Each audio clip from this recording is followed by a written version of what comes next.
join me? Yes. Thank you, Ben. I love being back here and home in San Antonio with this great team here. It's good to see you all, and thank you to all our guests for being here today. I'm especially excited about the topic that we're going to talk about, and that's that cyber poverty line, which I lived with while serving in the Army, and we continue to find the right solutions here at Accenture Federal as we move forward.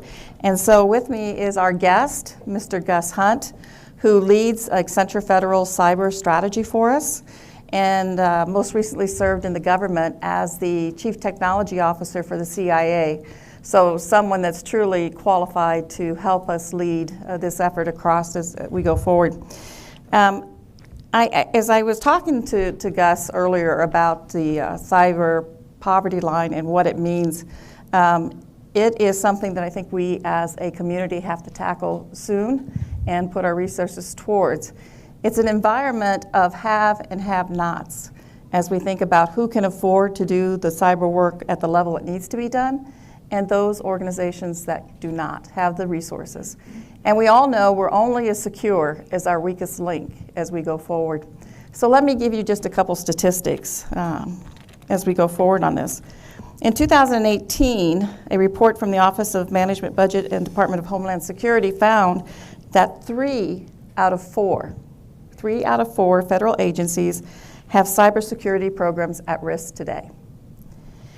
A 2018 Government Accountability Office report found that federal agencies have not yet implemented roughly 1,000 recommendations that were put forth to federal agencies to help improve their security posture.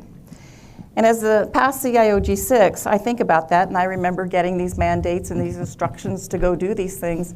But when you live inside of a budget process that is already expended, how do we find the ways ahead as we look at this? So we're very excited about the work that Gus is doing for us in this area. And he recently wrote a paper discussing the cyber poverty line. So Gus, let me just start by asking, how bad is it?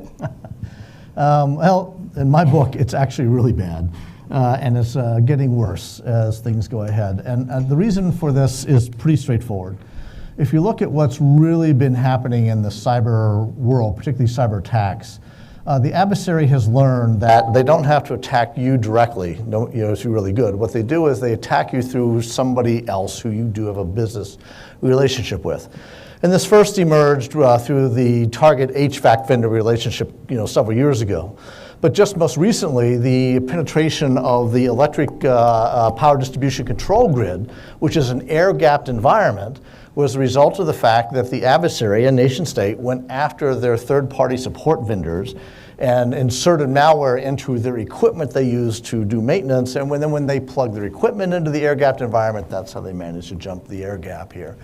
The Mirai botnet is another classic example of something that has emerged, particularly in the world of IoT, which is that people who don't secure their equipment, particularly internet forward-facing equipment very well, are now resulting in these massive attacks by assembling millions and millions of these devices together, IoT devices together, to go try and take things down.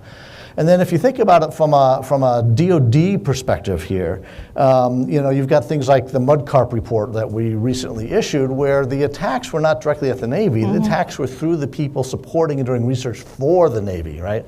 So while the Navy may be really hard, the third parties doing the work, they discovered where the weak points, and they were able to get in there and do that. So you're going to see this trend, I think, continue. I think it's going to push really, really, really hard. Our advocacy can push really, really hard down this pathway. And it's something that, as you had mentioned, that we have got to figure out how to address together, right? We have to stop fighting cybersecurity as an every man for themselves battle. This is where I think we are failing miserably as a nation and as a globe. We have made this every individual company, you name it, has to do this on their own.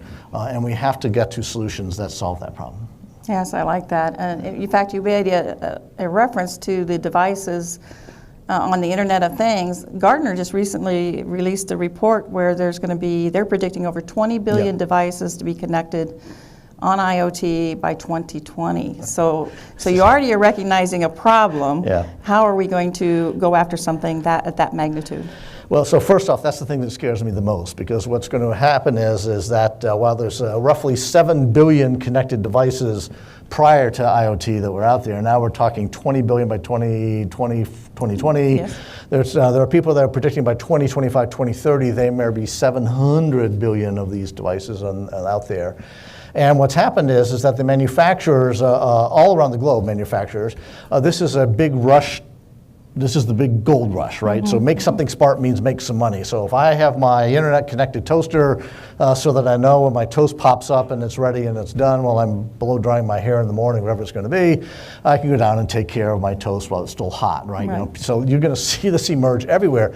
The problem is security is an absolute afterthought into these devices. And so the more of them that are out there, the more that can be connected, the more that you can do destructive, damaging things. They also provide the gateway in, right, to our adversaries. So how many guys heard about the fish tank attack on Las Vegas, right? Okay. A classic example, the internet connected fish tank. Why the fish tank had to be internet connected is a great question you can ask yourself, but okay. Right. It was the avenue of attack into casinos, right? So they didn't go straight at casino security. They went through, the fish tank and the fish tank maintenance guy, and that's how they got in. So this becomes this is going to become a primary avenue of a primary vector of attack that people are going to take advantage of. And you asked the question how we solve this. So this is really interesting. One, of course, is that you have to have the people that understand how, when you install and use these devices, to set security. But two, I also think the manufacturers themselves are going to have to step up in this case. And then three, I think we need some form of an underwriter's laboratory for IoT devices, right? So I don't know if you all know the history of underwriter's laboratory, but they came into existence because electricity was going to houses and people were building electrical devices, and a lot of them were not well made and having a lot of fires. So the UL label went on as a device was made properly, and it was all these other things like that, right? I think you'll need the same thing on IoT devices, that somebody has done the basic security on them. The security is good. When you go to buy them, you can trust the label, and now you have confidence that what you've got is appropriately built, secured, and delivered. So. You bring up two very interesting points there. I remember meeting with Dr. Vince Cerf at least 6 years ago, and he was predicting that each of us would carry on ourselves, 50 sensors. And I thought, really? But think about today, everything you're carrying on yourself as a sensor, and you are now connected to that Internet of Things. And so how do we build in that security as we look at that piece of it? Because, at CENTCOM, where George and I served, we looked at over 1 million intrusions into our network every day. And as you started working it down as to where then our vulnerability came, guess who majority of the time where our vulnerability was? The human. Yes, of course. Human. So how are we going to address this? Yeah. Human error is one of the toughest things that we're always going to deal with, right? So there's, let's just say that with education and with training and with constantly putting the need for people to think securely, be secure all the time in front of them, much like what happened in World War II, right? There used to be, remember, I wasn't that old yet, but they used to have a sign, right? Loose lips sink ships, right? What we need are signs that basically say loose clicks sink ships and everything else, right? Okay, right. And because fundamentally it's just that constant reminder to people. The other thing is that we've made it too hard for the average person. And this goes back to my earlier point. If we are going to rely on everybody individually to make things secure, it's not a solvable problem. Right? So we really have to think about how we're going to go at this. We have to create environments, and we have to build systems that themselves are smartly built. Okay, they abstract away from most users the responsibility for security because they actually provide as much of it as they can. You can still click on stupid links, but these are things that we can deal with. And you have to build your systems to be cyber resilient, and that's a big push that we've got going, which is that the way we currently build our systems today, they're not cyber resilient. So I don't know how many of you have suffered a cyber attack, but if you ever had one, what's the result? You got to turn off all your systems, business comes to a stop, all revenue ceases across the board, mission stops in the case of government, and everybody all hands on deck to fix the problem. Today we possess in our hands the technology to build truly cyber resilient systems. And when I talk about cyber resilience, what I mean is the ability to take a looking and to keep on ticking, to steal a phrase out of the old moonshot era from Timex.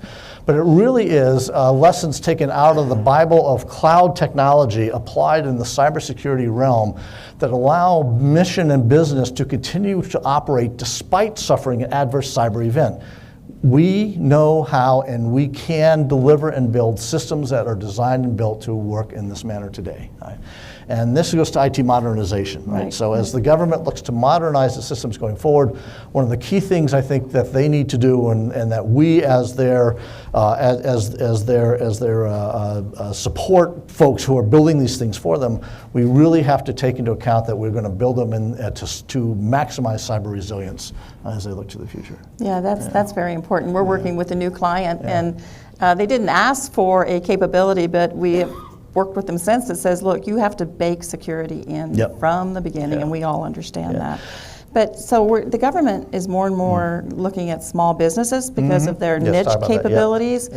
And when you look at this cyber poverty line and how much a small business can afford, is that introducing greater risk to us as we continue down this road? Well, if you really think about it, yes, that's the point about the HVAC guy to Target or the fish tank guy to the casino or these things.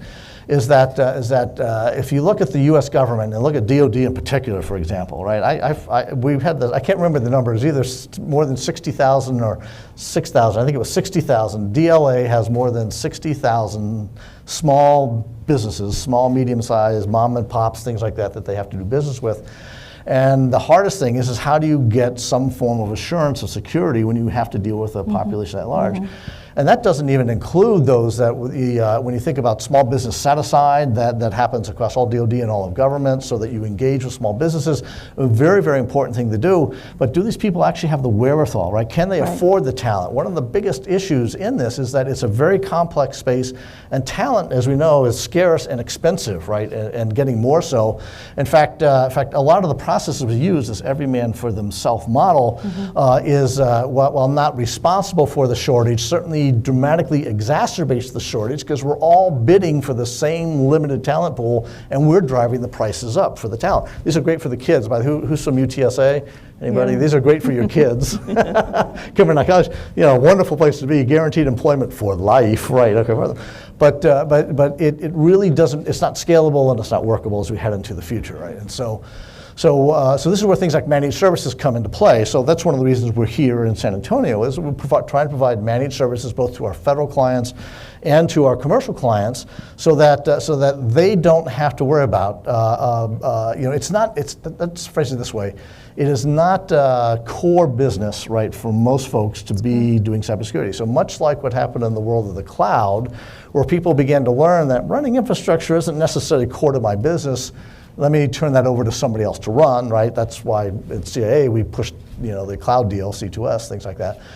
Is that you want somebody that does it really, really, really well. You got to watch it very, very carefully. Don't get me wrong. If you don't turn it over blindly, but okay. So a similar thing is going to happen in the world of cybersecurity. Is that large companies or large federal organizations with substantial resource bases and the ability to hire the talent and do these things will be able to continue on their own, right? But the smaller organizations who don't have the resources, can't afford the talent, the space is extraordinarily complex, and because we're all interconnected, we're going to have to turn to some form of managed services, if you will, so that we can raise all boats, so that the skill sets are now in the managed services realm. We become responsible for hiring the best talent. We become responsible for making sure that everything is kept current. We're responsible for bringing in the latest technology to help them out, but then everybody benefits. And so remember, like in the cloud world, when Amazon patches, they run one patch through a billion servers, right, in order to solve their problems. And they can do this, very, very fast like this. A similar outcome must happen in the cybersecurity world, which is the ability or using the vaccination thing. I heard vaccination, right? You're not saying that somebody won't have an event. What you want to be able to do is somebody has an event, you isolate them off, you go do the remediation for them, but you inoculate the rest of the herd as fast as you can through the changes that you put into place inside of the environment. And these are the outcomes I think that we can drive, and this is how you're going to lift the have-nots up, okay? Right. Is that they're the ones that can take advantage of this, and the goal being that they take advantage of it at a cost level that is much lower than what it would take them to do by themselves, but they wind up with an outcome that is on par with what the people they have to engage with and support across the globe. Yeah, I think that's a very important part. We heard from John Goodman, our number one resource is our people as we look at this, and I'm excited that we have academia here with us. We have an average of 150,000 computer science degree opportunities in America, but we're only graduating about 32,000. Yeah. So guess where those jobs are going? So the same thing here is how we're going to get ahead of this and get the young individuals engaged in STEM that will eventually graduate to the cyber. Yeah. So any secrets there for us as we go forward? Well, we one of the papers you can grab is one that we wrote a little over 2 years ago now called basically it was a cyber moonshot paper that we originally put out. And the premise being that we actually need to have some formal call to action around cybersecurity, much like what President Kennedy did for the space race, in order to drive the energy and attention, right? So the outcome of the Apollo moon program and things like that, the space race, was a massive reinterest in STEM education. They called it STEM back in those days. I wanted that convinced me I wanted to be an astronaut, an engineer, and I wanted to do all these things like that, right? That was what my goal was. Didn't get there, huh? Funny thing. But it really sparked this massive interest. It also created an environment into which government and academia and the private sector gelled around an objective in order to solve. Okay, and those two things together are extraordinarily powerful, and we haven't yet gelled. That's one thing. Okay, and we have a push for STEM. I think that something like the cyber moonshot concept is absolutely essential for us as a nation to get and energize behind these things across the board. Of course, it's a very different era, so we don't want to go too much into that, but that's got to be kind of the objective that's there. The other thing I would say from an education perspective is that, in fact, this is really important, I think, from a development/IT perspective, which is we have too long treated cyber and IT as separate pillars, and we need to bring them together into a unified whole. And so that while I may major in cyber, but my minor is clearly in IT. You guys are, I think, doing this already, right? But if I'm going to major in software development, I've got to take a whole lot of classes in how to make it and how to do it secure, right? And so this is like the big push we have on DevSecOps, right? Is for exactly this reason: is that you got to bring together business. We were talking about the gap in the understanding of what the business actually need to do the job well, right? That was the maintenance guys, right? As we were talking about that. So business has to articulate the need, right? And you got to bring together IT. So DevSecOps brings together business, IT, and cyber into a common set of decisions, particularly in an agile framework that allows them to make shared, coherent, and transparent decisions about where the dollar is going to go. And so now, I think from a federal space in particular, we need to bring together the limited pool of resources that the federal agencies have for IT modernization and cybersecurity and begin to treat them as a common pool to which, through these processes, we can actually make the best sets of decisions about where the next dollar ought to go, right? So if WannaCry just happened, that next sprint cycle is going to be all focused on making sure we're protected from WannaCry. Right. But the next sprint cycle ought to be focused on delivering business needs and capabilities very securely in order to get there, right? So it's those techniques that I think we have to have, bringing these things together, and then from an investment perspective, it's really important for us to stop treating them as separate investment pipelines, but look at how we integrate them into a common whole. So there's a current debate going on today about the need for every employee to have a 4-year degree to be hired by industry versus maybe a trade school. Is there room here that we can develop a trade school cyber to up the number of individuals? Absolutely. And in fact, I'm glad you raised this because this is really important. I think there's a clear bifurcation is happening now in cybersecurity practices. One is that I don't need a 4-year degree to provide the basic critical cyber services. So we call these brilliant basics, right? If you don't do brilliant basics, right, you really are in trouble. So you've got to have people that are really good at that. That doesn't really require a 4-year degree. What it requires is fundamentally, you call it a 2-year degree. A lot of our soldiers and whatnot, our enlisted people coming out through like 24th Air Force and whatnot, who already have these skills and understand these things, they're ideal to do this.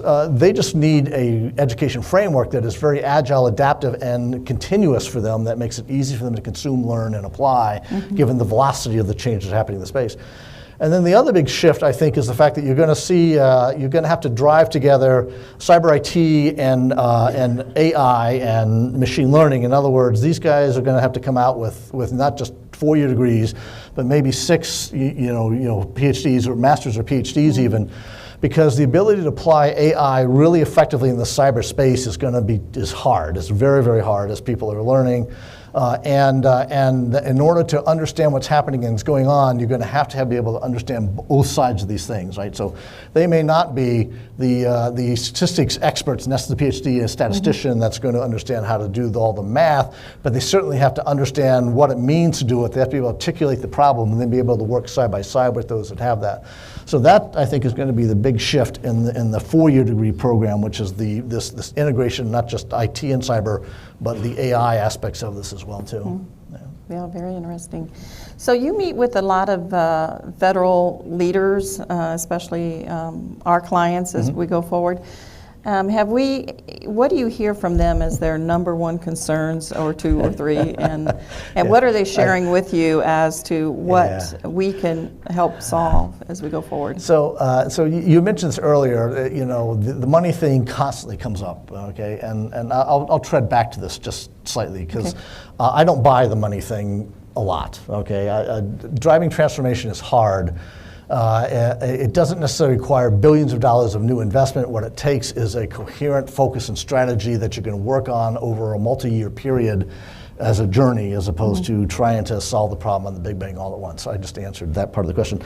But the reason this becomes important is that the other thing they raise, and the reason they raise the financial thing, is they have this mountain of legacy apps. Okay, everybody has this problem, right? So federal has this problem, state government, I'm sure, has this problem. Commercial has this problem. They have this mountain of legacy apps, and when they look at the mountain of legacy apps, what happens, I find a lot, is they get analysis paralysis. Oh my God, how do we even begin to get out from under this mess?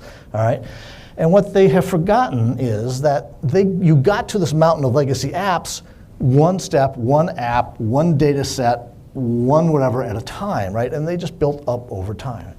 So the way you're going to get out from under this is you're going to get out from under it one step at a time. And this is where I believe that things like IT modernization and the great paper that Dave McClure wrote on Decouple to Innovate come into play. Is that your objective in this world is to not tackle them en masse, but to begin to look at them as holistically, looking for commonality across these things, right? So the classic, boy, I hate to turn this into a me thing or a we thing, but when I did this at CA, I ran application services at CA, right? And what we did was we first decided how we're going to go at this mountain lake apps. And the first step was we needed to create our data lake, because I used to have a sign in my office called "It's the data, stupid." Okay, remember James Carvell's Economy, stupid? Data is the lifeblood of every organization, and it's got to be made accessible to the people that need it, but securely, of course, right, across border. So you've got to think about what's the step that you're going to be able to undertake and what you're going to do. And so by breaking them down into common things that you have to deliver on, you can begin to simplify the process, because the first one you're going to tackle is going to be kind of hard and complex. But once I get the access control stuff done, and once I get my data lake started and my data model started, once I get all these things, the second one then becomes a little easier, because wait, I've got a functioning access control mechanism, right? I don't have to rebuild that. I just inherit that. Oh my God, look, I've got an ingestion system running to put stuff in my data lake. I don't have to rebuild that. I can inherit that.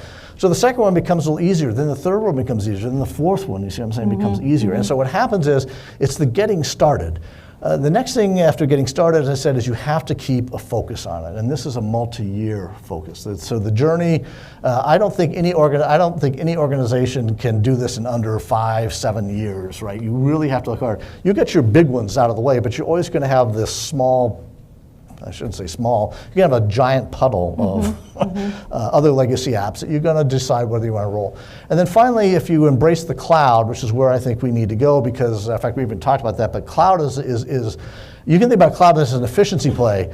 I think about cloud as a massive security benefit. If you look at cloud and the way it approaches things, the way that through things like elasticity and whatnot, you can turn this into a much more secure environment that you have. So build your apps to go to the cloud, and then you can apply all these models. And so that's really what's got to happen inside of that space. Okay.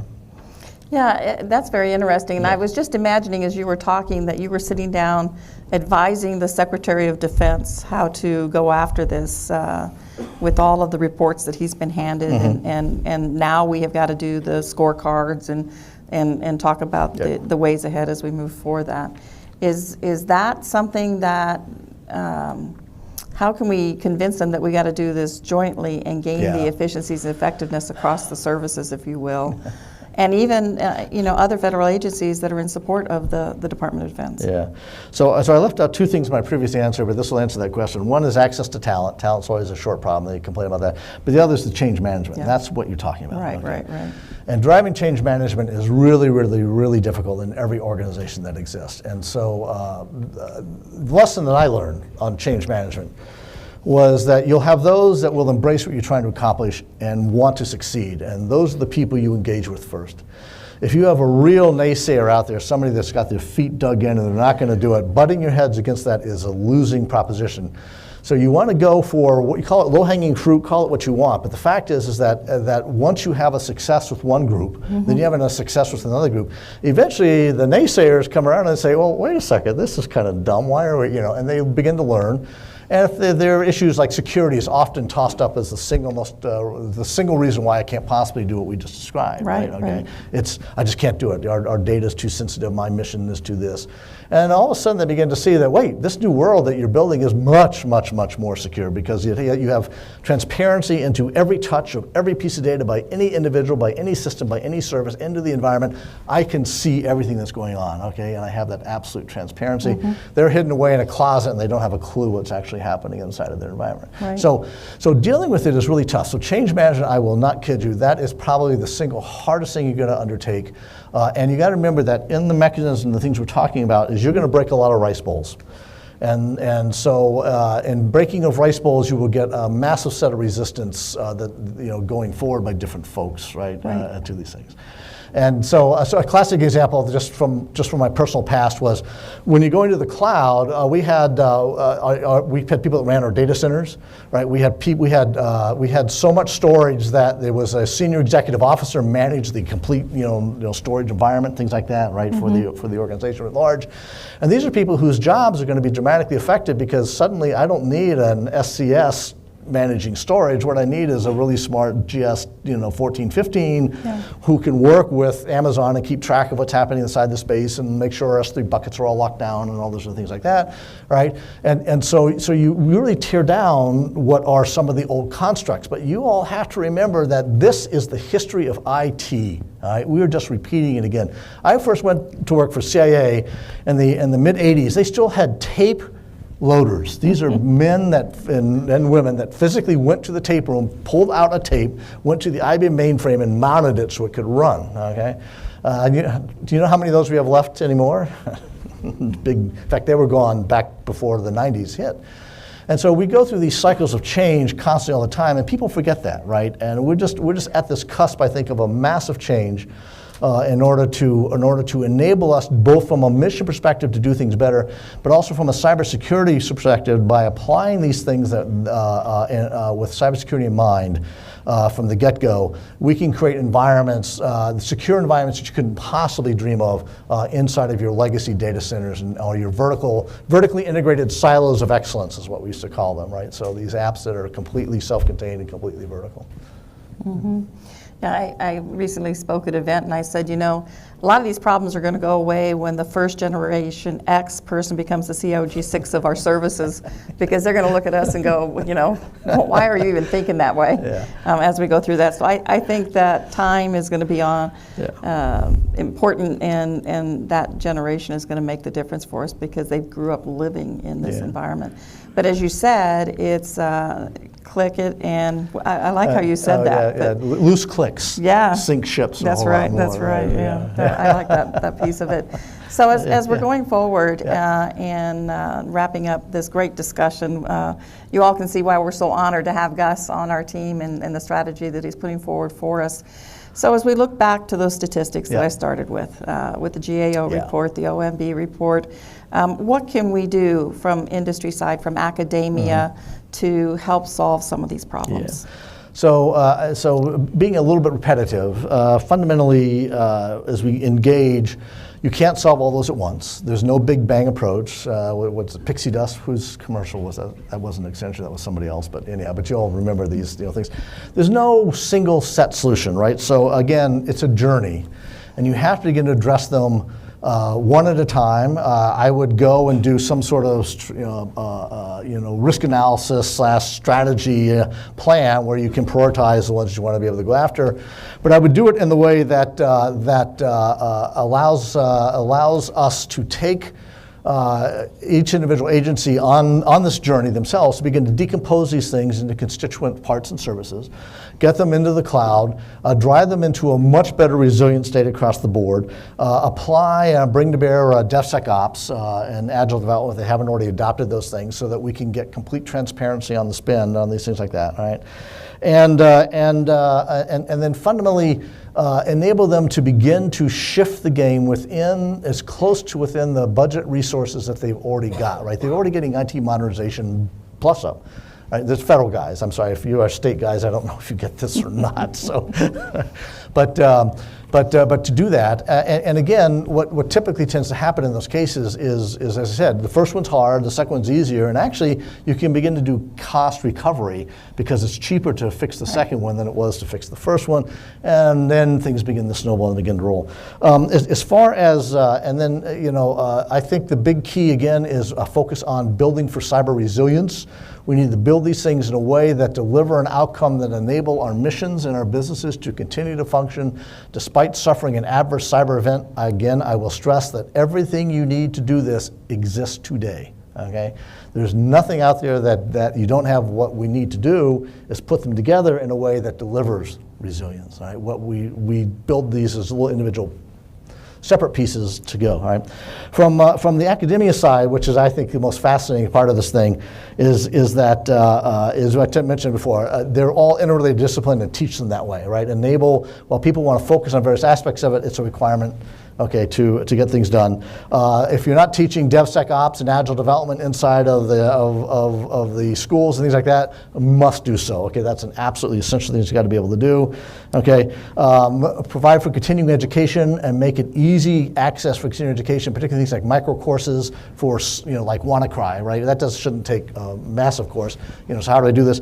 And then the hardest thing I think in education is that they have to be extremely adaptive to the environment, which is the fastest moving technology environment we've ever encountered. And that is a tough thing to do inside of educational environment, I think. So, okay. Wonderful. Well, thank you. I look forward to continuing to partner with you Yeah. as we solve our clients' toughest problems. So thanks for your time Susan, very much. thank We you. appreciate it.